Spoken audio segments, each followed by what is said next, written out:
Pride and Prejudice Chapter 9. Elizabeth passed the chief of the night in her sister's room, and in the morning had the pleasure of being able to send a tolerable answer to the inquiries which she very early received from Mr. Bingley by a housemaid, and some time afterwards from the two elegant ladies who waited on his sisters. In spite of this amendment, however, she requested to have a note sent to Longbourn, desiring her mother to visit Jane, and form her own judgment of her situation. The note was immediately dispatched, and its contents as quickly complied with. Mrs. Bennet, accompanied by her two youngest girls, reached Netherfield soon after the family breakfast. Had she found Jane in any apparent danger, Mrs. Bennet would have been very miserable, but being satisfied on seeing her that her illness was not alarming, she had no wish of her recovering immediately, as her restoration to health would probably remove her from Netherfield. She would not listen, therefore, to her daughter's proposal of being carried home. Neither did the apothecary, who arrived about the same time, think it at all advisable.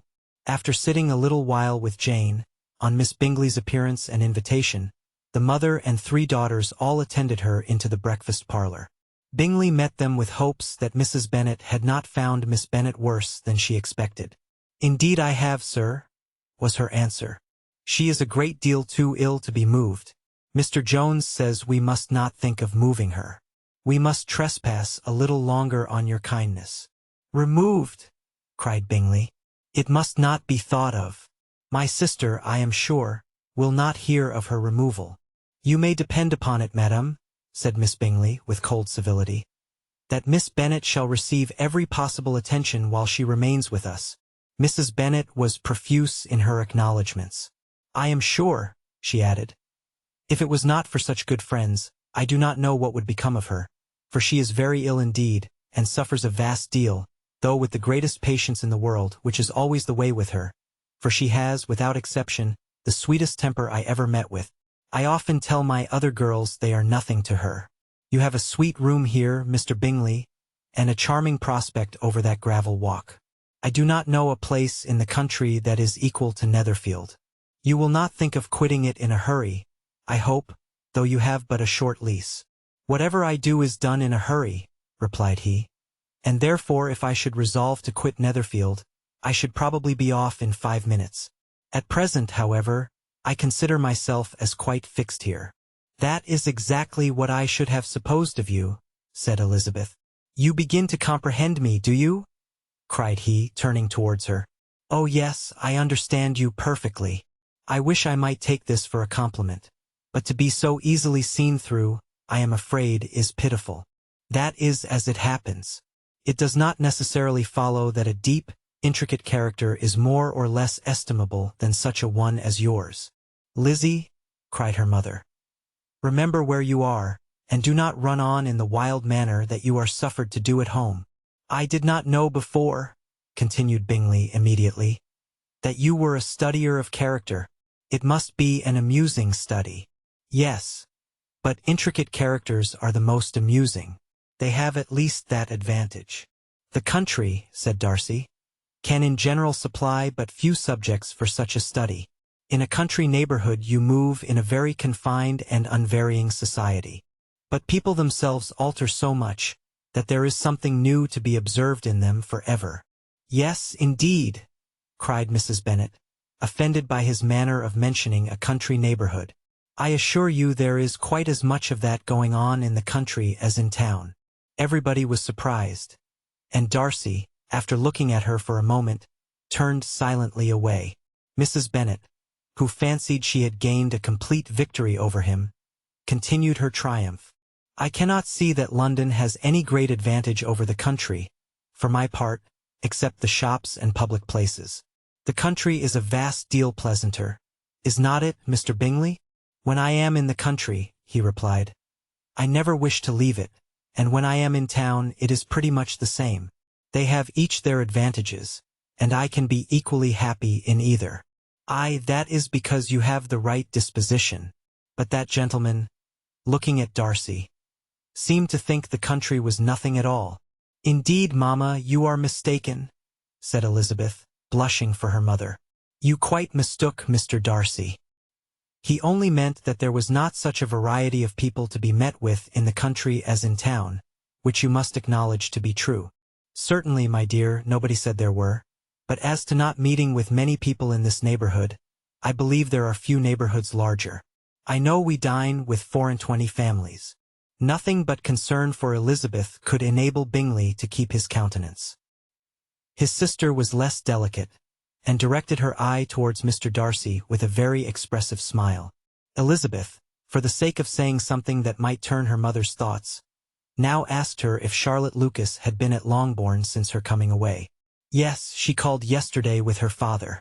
What an agreeable man Sir William is. Mr. Bingley is not he.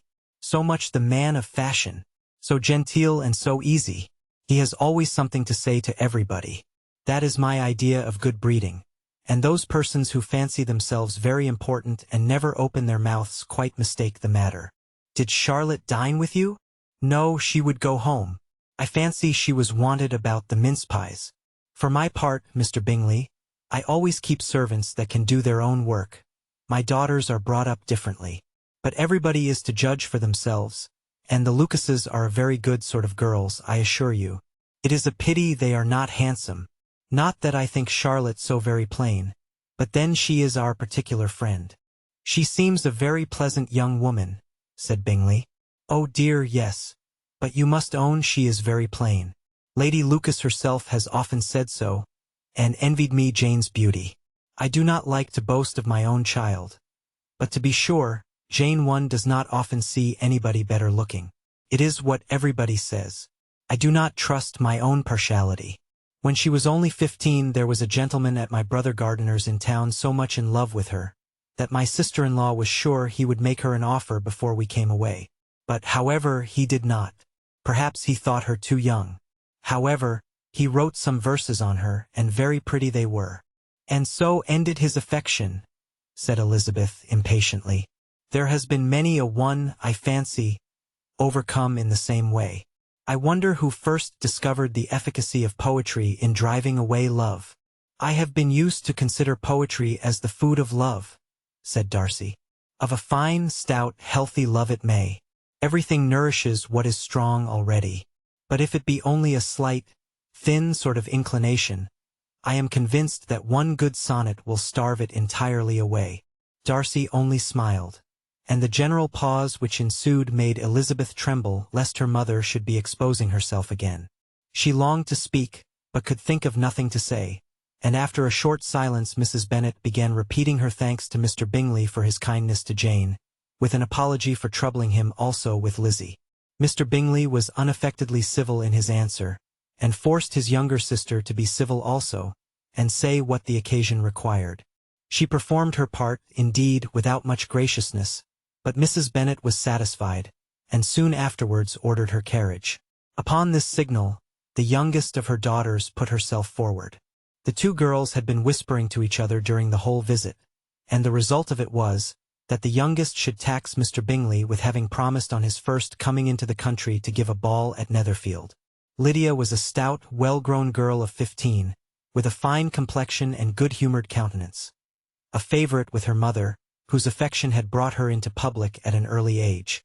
She had high animal spirits, and a sort of natural self-consequence, which the attentions of the officers, to whom her uncle's good dinners and her own easy manners recommended her, had increased into assurance. She was very equal, therefore, to address Mr. Bingley on the subject of the ball, and abruptly reminded him of his promise, adding that it would be the most shameful thing in the world if he did not keep it. His answer to this sudden attack was delightful to her mother's ear. I am perfectly ready, I assure you, to keep my engagement, and when your sister is recovered you shall, if you please, name the very day of the ball. But you would not wish to be dancing while she is ill. Lydia declared herself satisfied. Oh yes, it would be much better to wait till Jane was well, and by that time, most likely, Captain Carter would be at Meryton again. And when you have given your ball, she added, I shall insist on their giving one also. I shall tell Colonel Forster it will be quite a shame if he does not. Mrs. Bennet and her daughters then departed, and Elizabeth returned instantly to Jane, leaving her own and her relations' behavior to the remarks of the two ladies and Mr. Darcy, the latter of whom, however, could not be prevailed on to join in their censure of her, in spite of all Miss Bingley's witticisms on fine eyes.